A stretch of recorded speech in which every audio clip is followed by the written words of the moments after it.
شركة فيوتشر جروب بتقدم لكم ماكينة عد النقود البنكية ماركة اكسفورت ماكس. الموديل بتاعها اي جي. من اهم المميزات طبعا الموجودة في الماكينة البنكية دي ان هي بتعد ميكس مختلط وبتكشف التزوير 100%، وكمان بتفرز الفئات المختلفة. اول ميزة ومن اهم مميزاتها ان هي بتعد 20 عملة مش 10 عملات زي معظم ماكينات عد النقود الميكس الموجودة في مصر.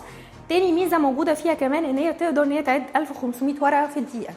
هنشوف اول خاصيه مع بعض وهي خاصيه عد الميكس، وتاني خاصيه كمان كشف التزوير. معايا هي رزم مختلفه، رزمه من فئات مختلفه، ميتينات وميات وخمسينات، وفيها كمان العشر بلاستيك، وهنحط في وسطيها 3 ورقات مزورين بشكل عشوائي في وسط الفلوس، ونعمل اختبار كشف التزوير سوا مع بعض مع خاصيه عد الميكس اهو.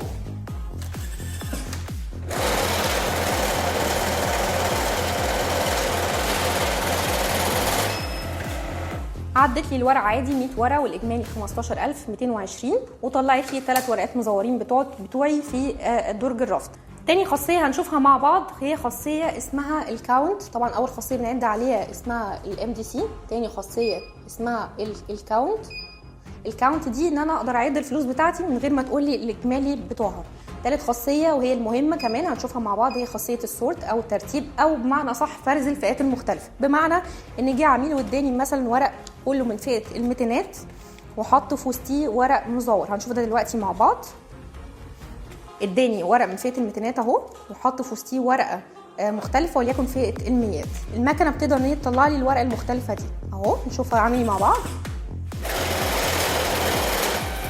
طلعت لي الورقه المختلفه في وسط الفلوس، وعدت لي الورق اللي زي بعضه في درج العادي، ودرج الرفض طلع لي الورق المختلفه. طبعا من اهم مميزات الماكينه كمان ان هي فيها سندات طويله، اقدر ان انا اظبط عليها 10 رزم فوق بعض من غير الحاجه ان انا مثلا ممكن رزمه تقع مني او ما اظبطهاش كويس او الرزم تميل مني. السندات دي بتخليني ان انا اظبط 10 رزم فوق بعض بدون ما يقعوا.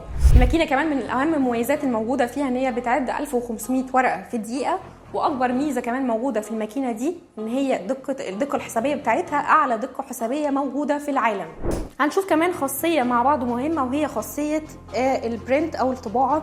طبعا خلينا عارفين المكنه زي ما احنا قلنا بتعد 20 عمله، كل ده عن طريق زرار السي ار، اقدر اجيب منه العمله اللي انا عاوزاها اهو. بختار من عمله لحد 20 عمله، العمله اللي انا عاوزاها مش مشكله اعمل لها سيلكت او اختارها، وبعد كده ارجع اسكيب او خطوه للخلف. في كمان زرار اسمه الاس ان ده اختصار السيريال نمبر. الناس اللي بتسال هل المكنه بتطلع لي الفلوس اللي فيها سيريال نمبر زي بعض ولا لا، عن طريق زرار الاس ان ده بيطلع لي كل الفئات اللي فيها نفس السيريال نمبر. طيب فيها كمان زرار اسمه السبيد، السرعه، اقدر اتحكم في سرعتها زي ما انا عاوزه. كمان في خاصيتين هنتكلم عليهم مع بعض. اول خاصيه اسمها الريبورت او التقرير.